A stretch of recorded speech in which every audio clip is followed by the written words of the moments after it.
Hello बच्चों, हम food class का 5th चैप्टर आपके लिए लेके आए हैं। हमारा तिरंगा झंडा वो इस प्रकार है। हे भारत के बच्चों, हे भारत के नागरिकों, सावधान मुंडा में खड़े हो जाओ, क्योंकि तिरंगा झंडा फहराया जा रहा है। यह हमारे देश की पताका है। आओ इसके नीचे हम मिलकर गाएं, झंडा ऊंचा रहे हमारा। यह मातिक झंडा नहीं, हमारी आन है, हमारे प्राण भी है। और इसके ऊंचा रखने का अर्थ है हमारे अपने देश की शान बनी रहना। इसके 3 रंग से हमारी एकता की कहानी लिखी है।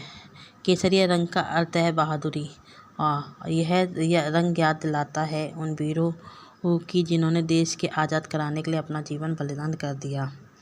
हमारी बहादुरी इन रंगों में छिपी हुई है। आओ हम सब इस झंडे के नीचे एकजुट होकर यह प्रतिज्ञा करें कि हम बहादुर बनेंगे।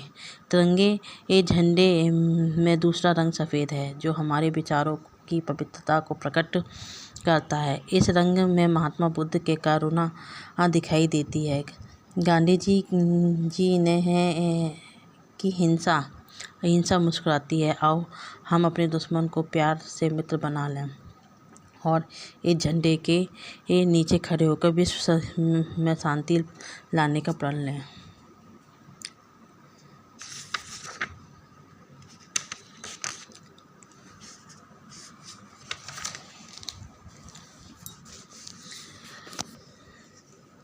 झंडे के हरे रंग का अर्थ है हरियाली और खुशहाली।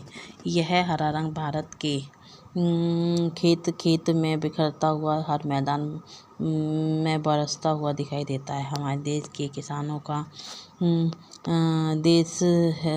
का देश है, मेहनत करने वाले श्रमिकों का देश है। इस रंग से हमारे किसानों की सफलता छुपी है। तिरंगे के बीच में जो अशोक चक्र होता है उसमें 24 तिल्लियाँ होती हैं, जो पूरे दिन की 24 बहुमूल्य घंटों का सूचक है। यह चक्र गति और प्रगति का प्रतीक है। इस गति जीवन है। सफ़ेद पत्तियों के बीचों बीच बना यह चक्र शांति के लिए परिवर्तन लाने की शिक्षा देता है। यह झंडा हमारी स्वतंत्रता का सम्मान का चिन्ह है। यह आवश्यक है कि फहराते और उतारते समय झंडे को भूमि से स्पर्श न हो। देश के सम्मान की रक्षा करना हमारा कर्तव्य है। आओ बच्चे, आओ इस झंडे की छाया में खड़े होकर हम देश को हरा भरा और खुशहाल बनाने का प्रण लेते हैं। झंडा ऊंचा रहे हमारा। कवि ये कहना चाहता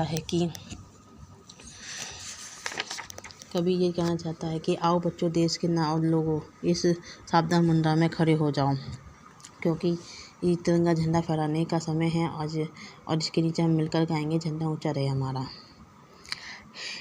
कभी ये भी कहना चाहता है कि ये झंडा सिर्फ मात्र ये झंडा नहीं है, हमारी मान सम्मान सब कुछ है, प्राण सब कुछ है। इसे ऊंचा रखने का अर्थ है मतलब अपने देश की शान बनी रहना। ये हमेशा फहराता रहे, तो इससे अर्थ है कि हमारे देश की शान बनी रहे। इस तिरंगे झंडे में 3 रंग होते हैं, जिसमें सबसे पहले आता है केसरी रंग। केसरी रंग का अर्थ होता है बहादुरी। जैसे कि बॉर्डर पे हमारे वीरों ने आज़ादी की जिन्होंने देश के आज़ाद कराने के लिए अपना बलिदान कर दिया, यानी कि वो कितने बहादुर थे। ये हमारा केसरी रंग का अर्थ यही है कि वो कितने बहादुर सिपाही थे जिन्होंने अपने देश को आज़ाद कराने के लिए अपना जीवन बलिदान कर दिया। तो कवि आगे कहना चाहता है कि आओ बच्चों, इस झंडे के नीचे एकजुट होकर हम ये प्रतिज्ञा लेंगे हम कितने बहादुर बनेंगे। तिरंगे का दूसरा रंग होता है सफ़ेद, जो सिर्फ विचार को पवित्रता को दर्शाता है, यानी कि हमारे विचार कितने पवित्र हैं, ये हमें दिखाता है। महात्मा बुद्ध की करुणा, जैसे कि महात्मा बुद्ध की ये करुणा थी कि वो चाहते थे कि प्यार से अपने दुश्मन को भी मित्र बना लें और शांति बनाए रखें। यही हमें अपने विचारों में लाना चाहिए कि हमें अपने जीवन में अपने जितने भी शत्रु हैं उनको मित्र बनाएं और अपने जीवन में अपने देश में शांति बनाने का प्रण लेते हैं। तिरंगे का तीसरा रंग होता है हरा, जो हरियाली और खुशहाली का प्रतीक है। जैसे कि हमारे देश में हरी हरी खेत खलिहान ग्रीन हरे हरे होते हैं, तो जैसे इससे प्रतीत होता है कि हमारे देश किसानों का और श्रमिकों का देश है। इस रंग से हमारे किसानों की सफलता छुपी है, क्योंकि किसान हमारे खेतों में कितनी मेहनत करते हैं। ये हरियाली और खुशहाली हरा रंग हमें बताती है। तिरंगे के बीचों बीच एक अशोक चक्र होता है, जिसमें 24 तिल्लियाँ होती हैं। वो हमारे पूरे दिन के 24 घंटों का बहुमूल्य घंटों का सूचक बताती है।